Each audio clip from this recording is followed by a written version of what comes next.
I want to start with some numbers here, just so we can get a sense of what the challenge is. So well, I'm giving you an overview. Sorry, I thought I'd already gotten to the numbers. Anyhow, I want to do a little bit by the numbers, and then I'll give you the context of what I work in, and then talk about the seeds, sustainability, and society. And thank you, Denise, for giving such a good intro so that we can all start on the same page. Here's some of the disturbing numbers. 636 million acres of land is under the federal government management. We have 283 botanists as of 2023.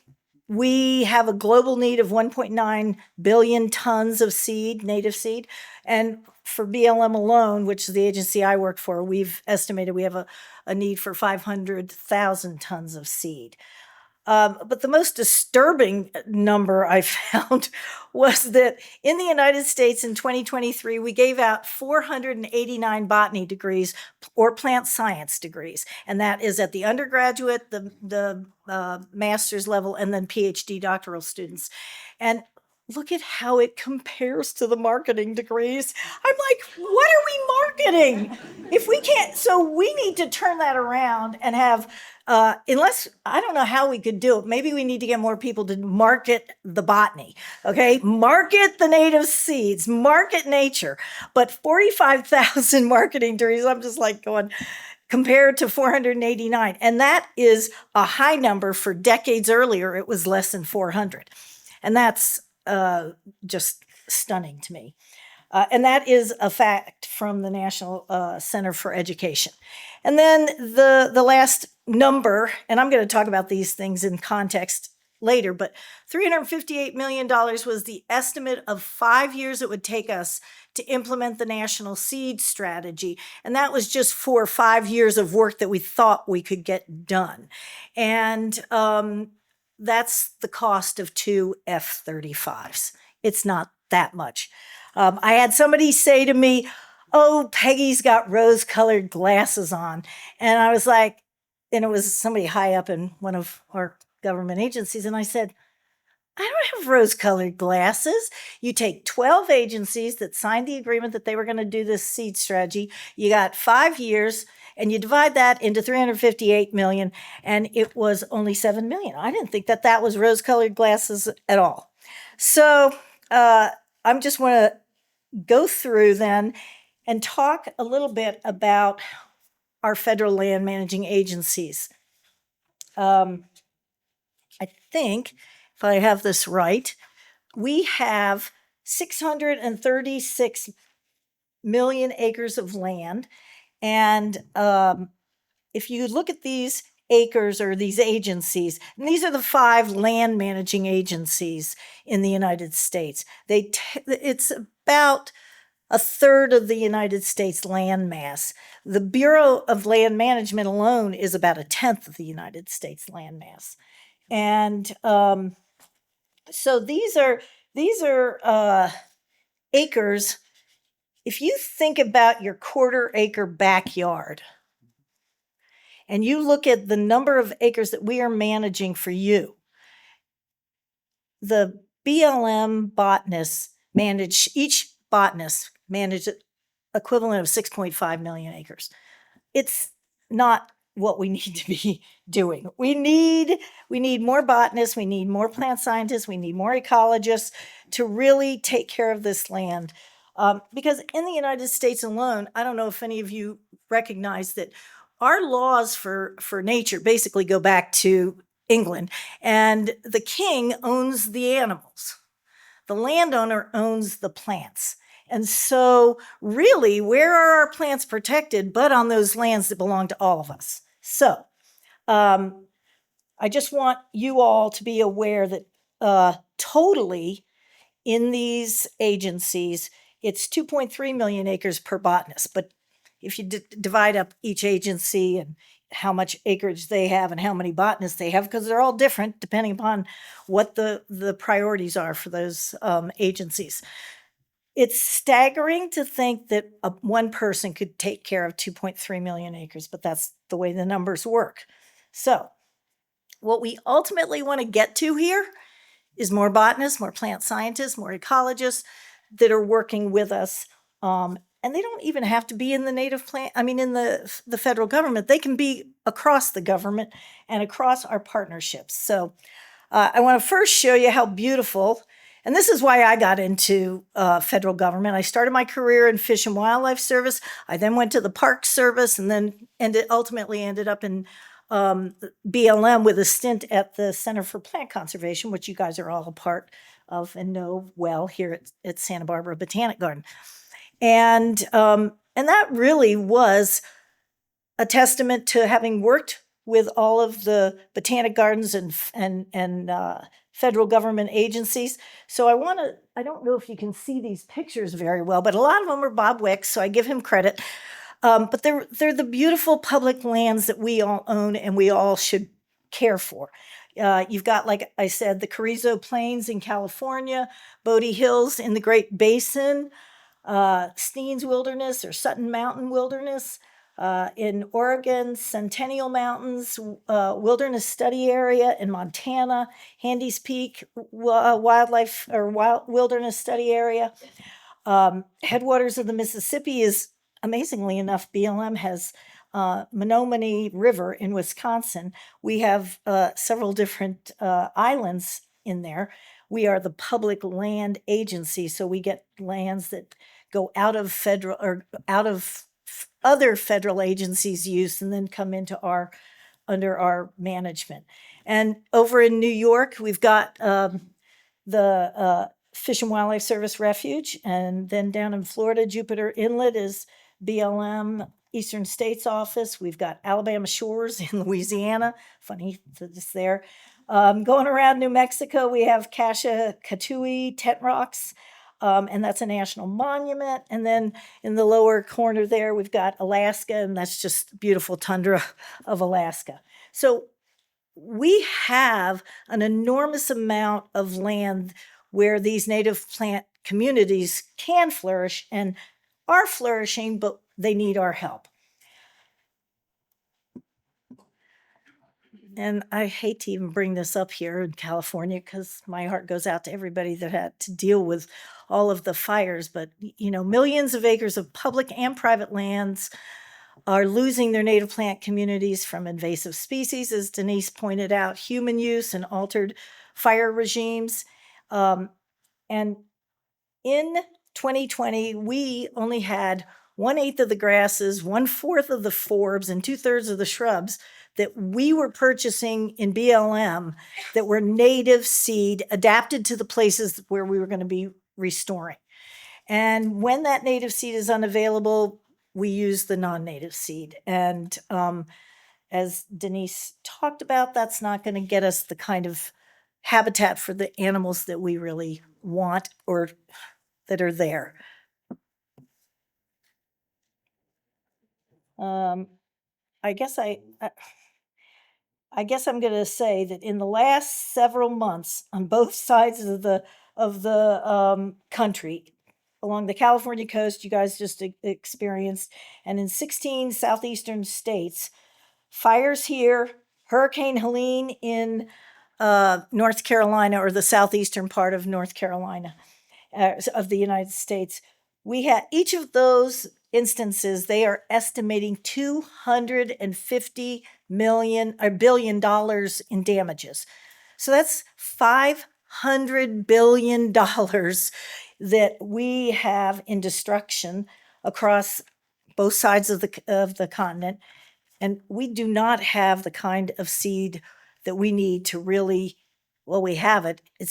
Maybe it's in the seed bank in the soil, but we really need to do much more for the diversity of seed that we need, because we can't use the same seed from Cape Cod to California and expect it to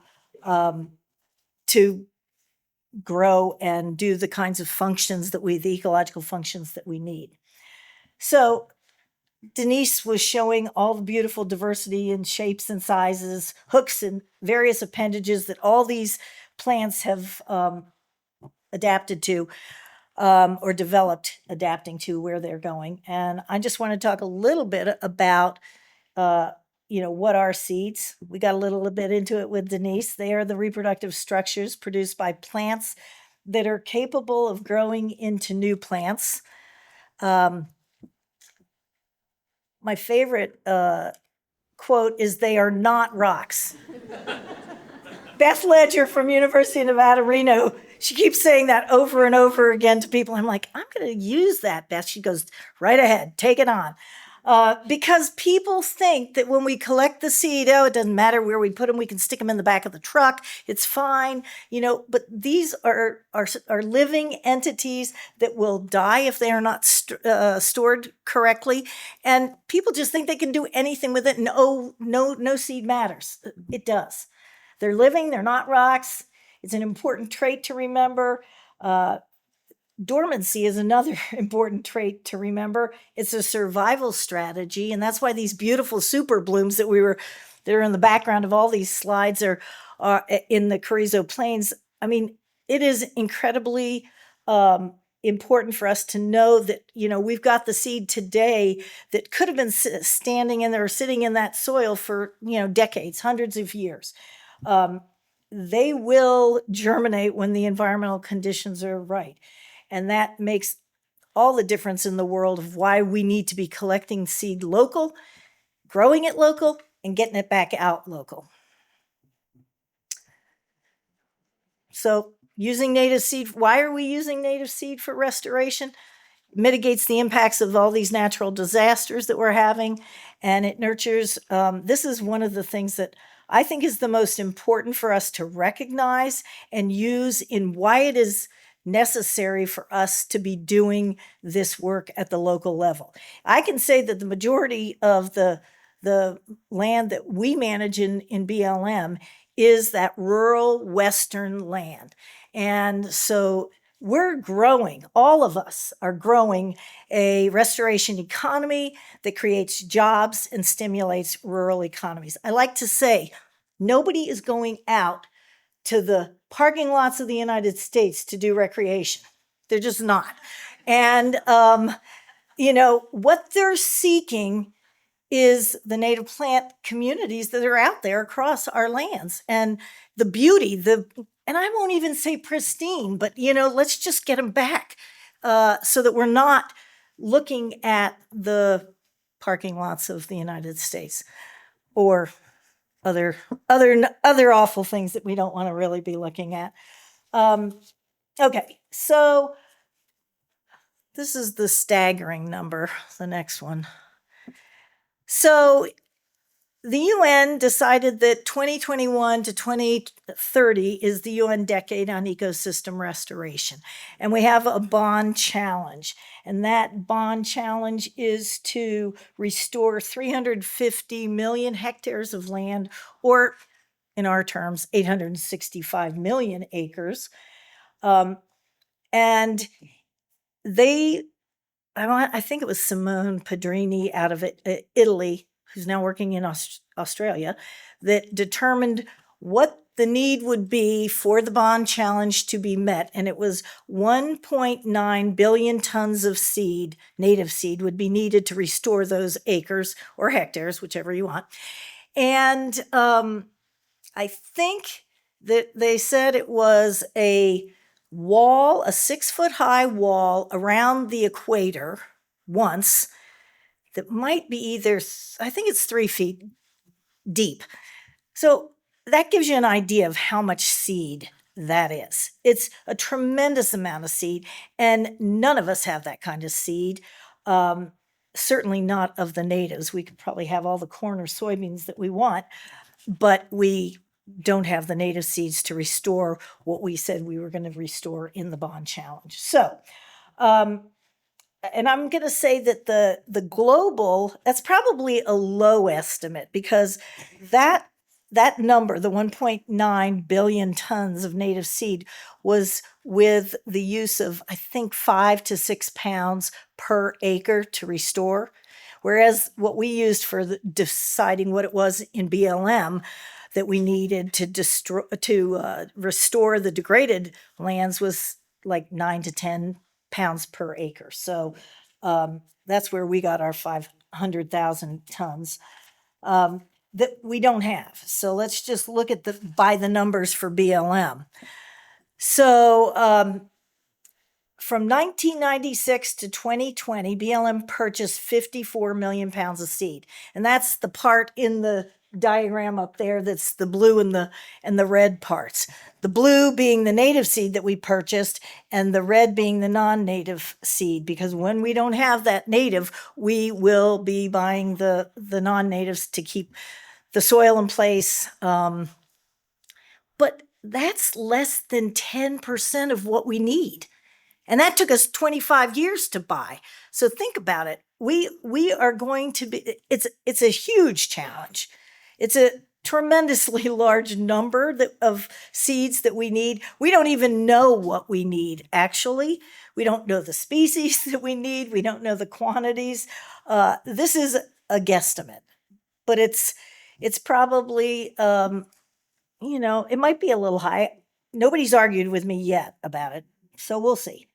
But you can see that if in 25 years we haven't even purchased 10%, and part of that is non-native, so it's going to take a lot of hands on deck to work together to get the kinds of seeds, because it's not all one kind of seeds. It's not like, that we need 500,000 tons of the same seed. It's got to be different species. So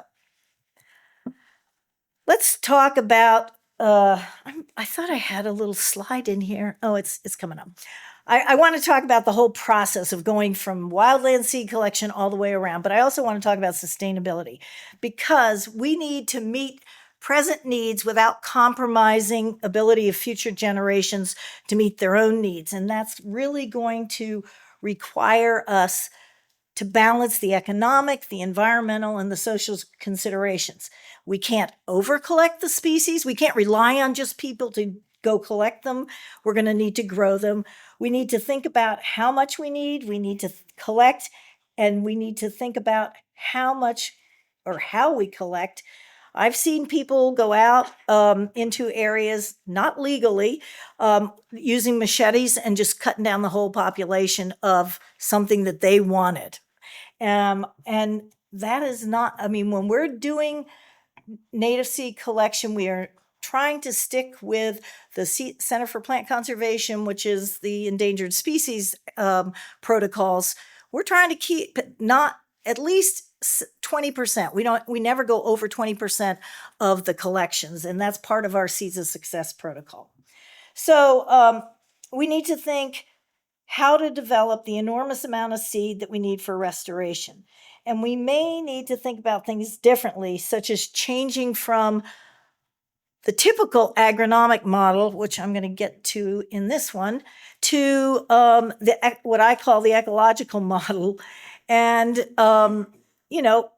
it's hard to get people to change. It's really, really difficult. So people whose daddies use non-natives, we're going to have to try and convince them that they need to use natives, okay? Well, my granddaddy did this. He was fine with that. And then we went to the cultivars, and my daddy did cultivars. We need to use the locally adapted native seed that's available, but we need to develop it. And according to the industry, the BLM is the largest seed purchaser in the Western Hemisphere. And they say that it takes 10 to 20 years to go from a seed all the way around to the development of a crop. And that might sound like a long time, but that's not the only thing that we need to be working on. If you look on the slide here,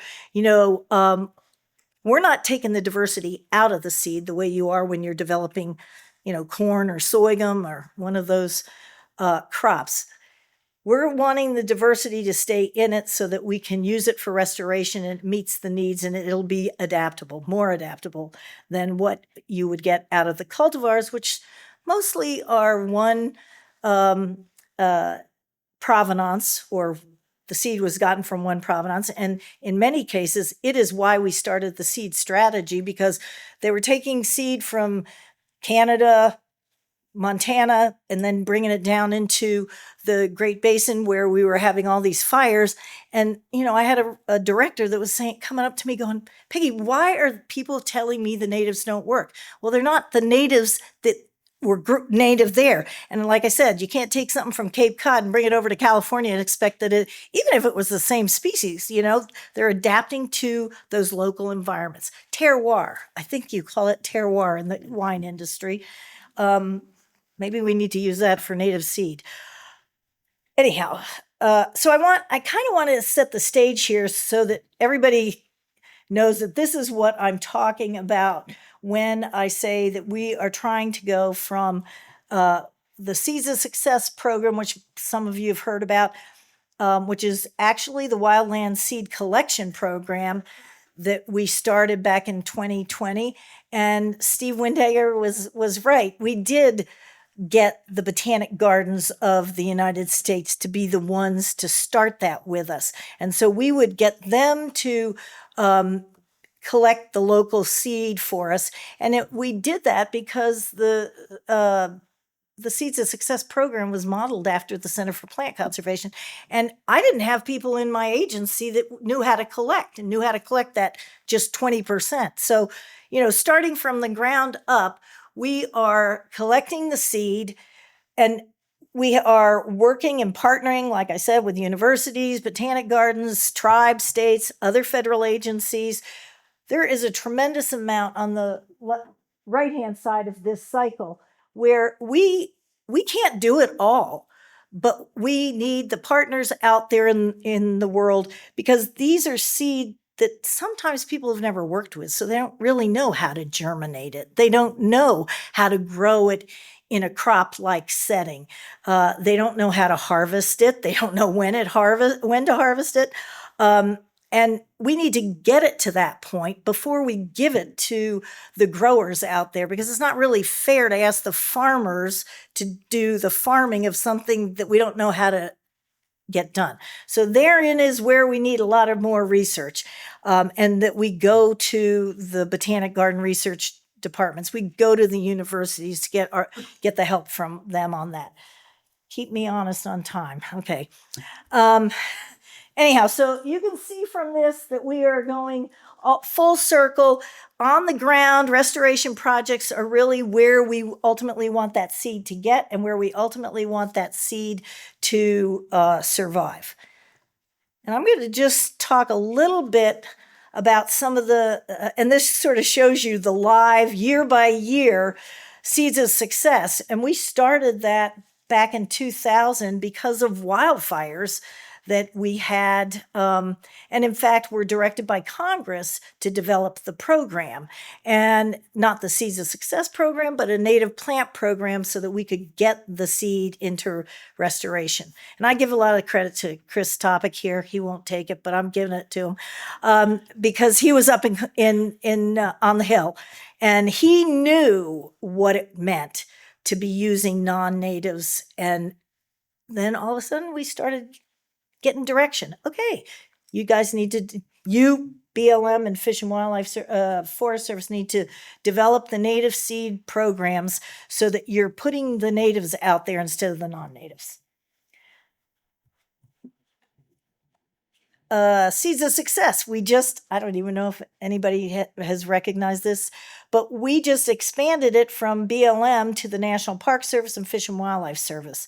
And we are happy to get those folks into the mix, and I really do think that when we expanded it, BLM's most of our land is in the West in Alaska, and with the Park Service, we expanded into California, New Mexico, the Dakotas, Alaska. Fish and Wildlife Service was mostly the Midwest and the Southeast, which we don't have a lot of land out there. We have some, Jupiter Island or Inlet, but really it's going to take a much broader expansion of this, and we're hoping the Forest Service comes into this here soon.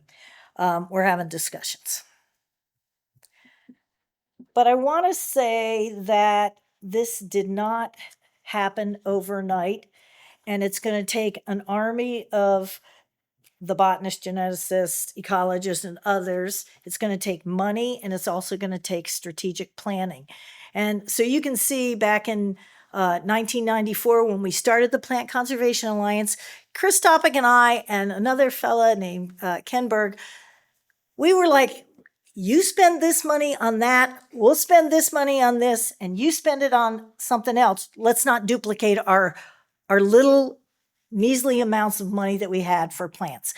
And it started with, I want to say, maybe 5 federal agencies. It's now gone up to 15. We had 17 on our federal agencies participating in implementing the seed strategy. We've got over 400 non-federal partners. It took 30 years of collaboration before we got to, and I'm going to show you what I think was the perfect storm.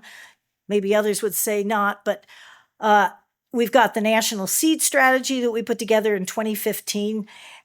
Along with that, we put together a business plan, because it takes more than vision. It takes more than a strategy. It takes the money to do this. And I think more often than not, us botanists have always said, oh, we can do that, and we'll get out there and try and do it for free. You know, that's not what people, if we're going to do it for free, guess what? They don't think it's of value.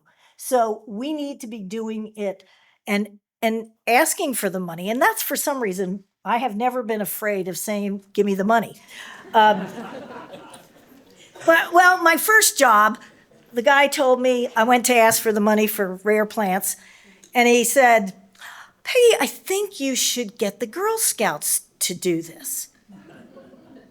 And I'm sorry, I grew up on the East Coast. I said, and out of my mouth came, when you get the Boy Scouts to do the fish and the wildlife, I'll get the Girl Scouts to do the plants. Meanwhile, give me the money to do what I need to do, what you hired me to do.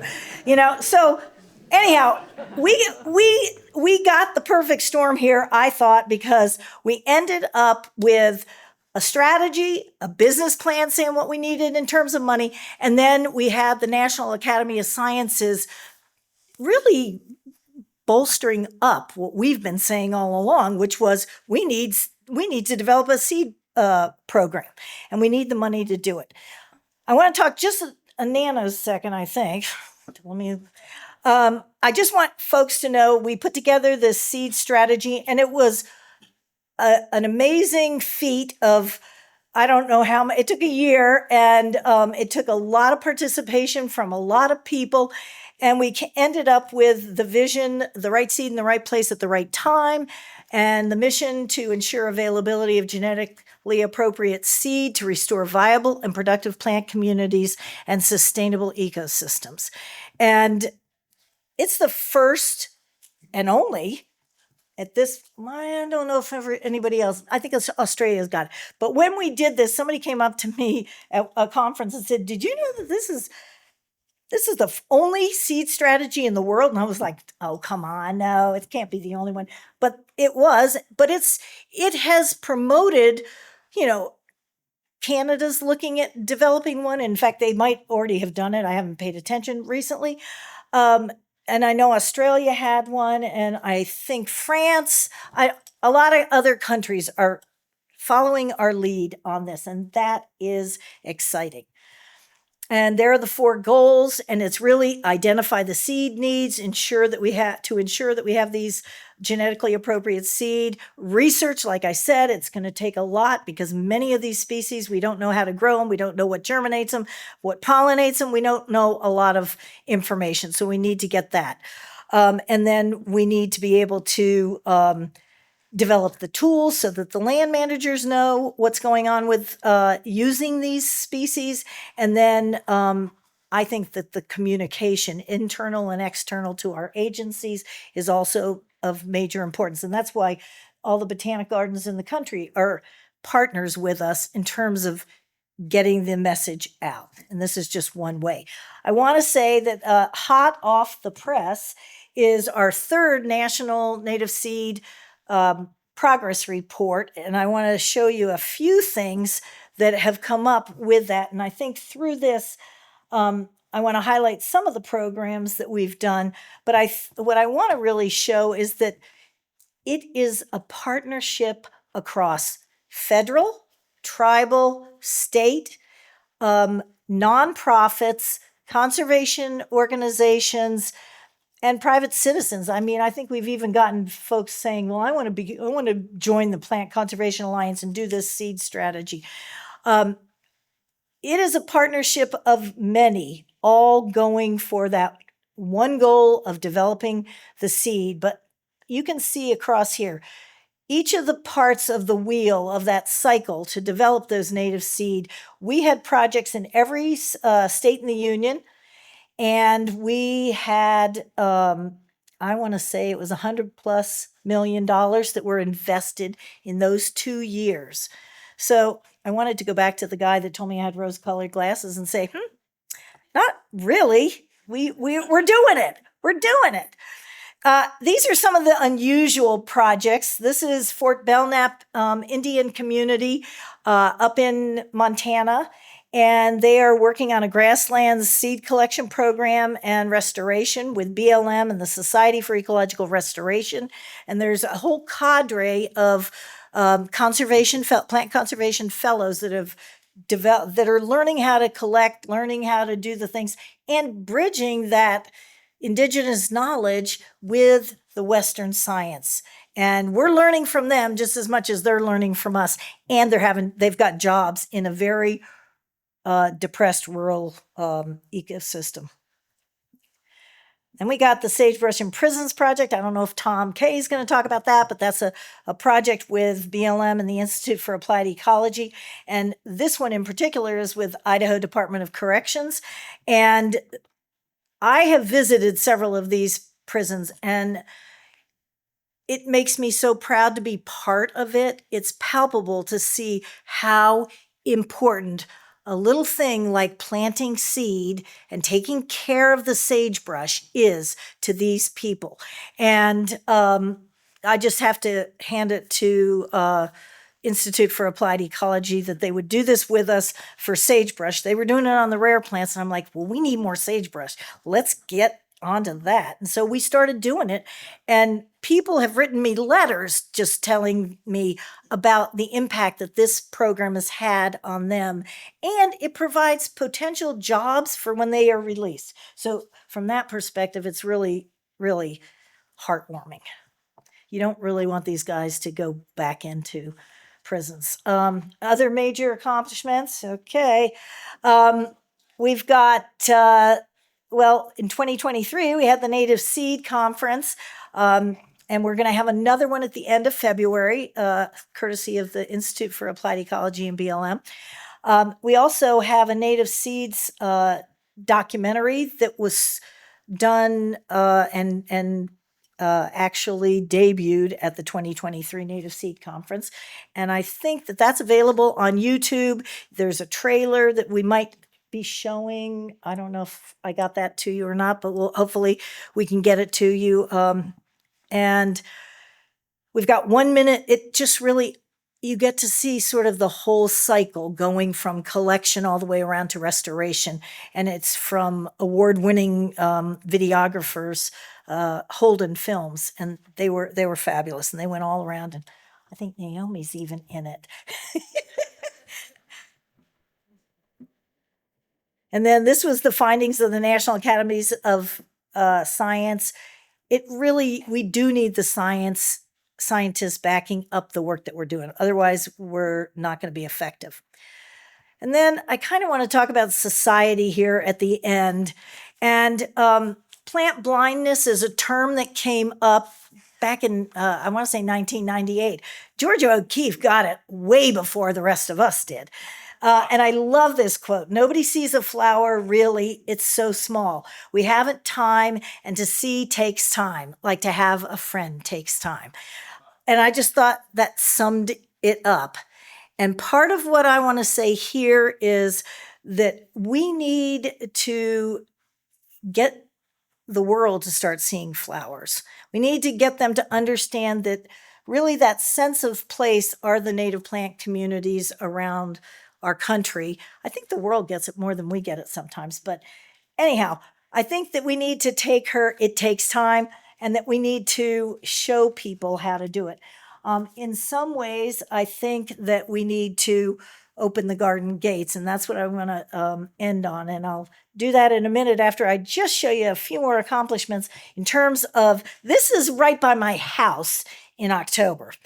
And my sister can testify to that because I started driving. I only moved to Idaho 4 years ago, and we're driving up to Sun Valley and this place and that place. And then all of a sudden the fires came, and we literally were driving through a fire. And I said, I don't know if I should turn back now. I don't even know Idaho well enough to know where that fire is, but it was an inferno that came very close to my house, and in fact, came so close to my house that they were closing the road a block away.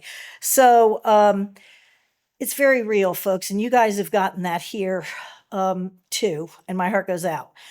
SOS seed collections, this is in green are the seed collections we've made across the country from 2000 to 2024. Those are the seeds that we're going to need to restore from all of these wildfires.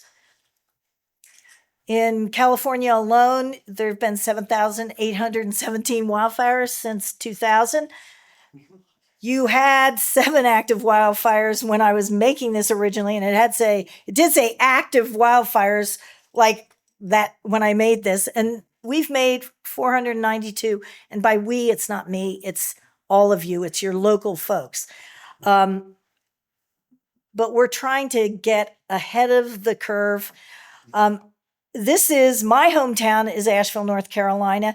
And what I found, scary, was that of the 6 kids that grew up in my family, 3 of us, three households of folks were in the path of Hurricane Helene or the wildfires out west on both sides of the country. So it doesn't care whether we are rich or poor, whether we are Democrat or Republican. We are all on this planet together, and we need to learn how to take care of it. On a high note, I would say that last year, the Department of Interior launched the National Interagency Seed and Restoration Center, which I hope will be this network of networks that will be working at the local level to collect the seed locally, to develop the seed locally, to grow the seed locally, and to get it back out onto the land locally. And it will be in partnership with U.S. Department of Ag, Forest Service, and NRCS, and Agricultural Research Service, Department of Defense, and Department of Transportation are all interested in working with the Department of Interior on this. And we really are looking to develop these eco-regional hubs. In BLM, we have 3 of them, and we're hoping to expand that to a broader array of eco-regional hubs across the country. And I just want to acknowledge, like I said, I did not do this by myself. And these are the people within BLM that have been helping me and helping you guys. Christina Lund works with a lot of folks here in California. She's our California state botanist, and has done a tremendous amount to push the national agenda down to your level so that you can help us get this done. So I want to just say I accept this award on behalf of the spectacular U.S. flora, the diverse native plants who do their best every year to survive, adapt, and move forward, and ultimately bring us along with them. And finally, I accept this award on behalf of the native seeds who are our future. Thank you.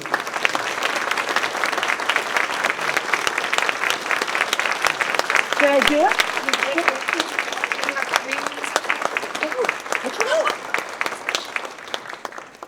Folks, we have 3 minutes for questions. So you did it, Peggy. I couldn't believe it. I got to get my award. And so if you say the question, I'll repeat it, and then we'll get Peggy's answer. Yeah, right. They'll think about it, and maybe on the panel. Could be. Yeah. Let's give him a second. I see a hand. Just with what's going on with the government today, it took 30 years to put this together, and the current administration is taking entire departments and just they're going away. We will prevail. We all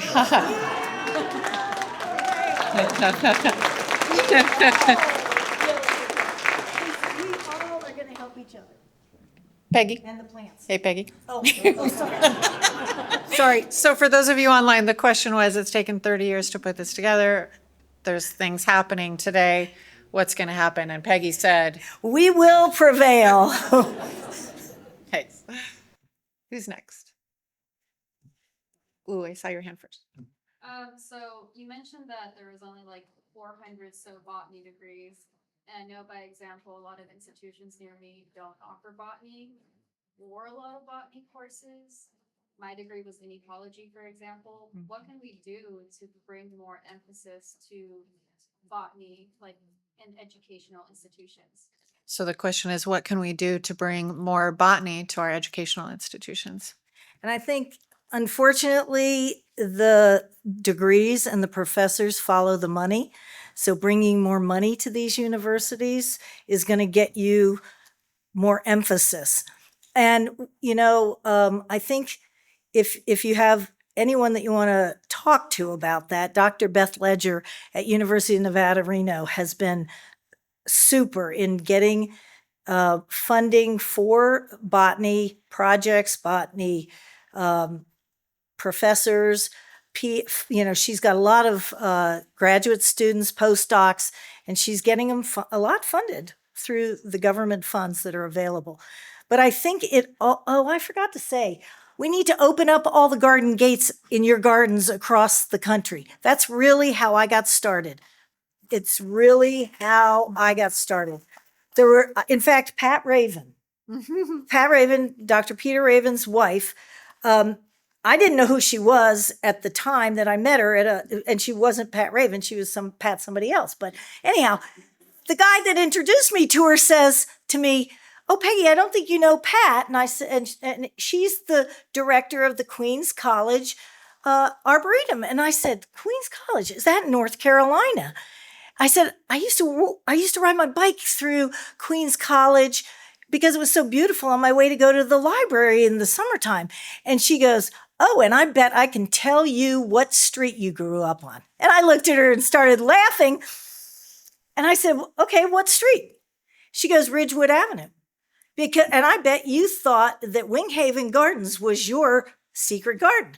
I had just taken my daughter to Winghaven the year before because I had talked about this secret garden and she had read the book Secret Garden. And then she says, "Well, I want to see your secret garden." So there were two women on my street that my sisters that are here and my daughter can attest to. I would go there all the time. And Miss Elizabeth Lawrence, who was the garden writer for the Raleigh Times, she said, "Peggy, you don't have to ring the doorbell anymore. Go ahead, just go in the side gate, And both of those gardens are now public gardens. They were somebody's backyard before. And these two women, Miss Elizabeth Lawrence and Mrs. Clarkson, both opened their garden gates to the kids in the neighborhood. And Pat Raven said I was the 10th person that she met that had grown up on that street or in that environment, that little neighborhood. Yay! Which is, garden. I know. So open the gates, guys. Thank you, Peggy. You're welcome.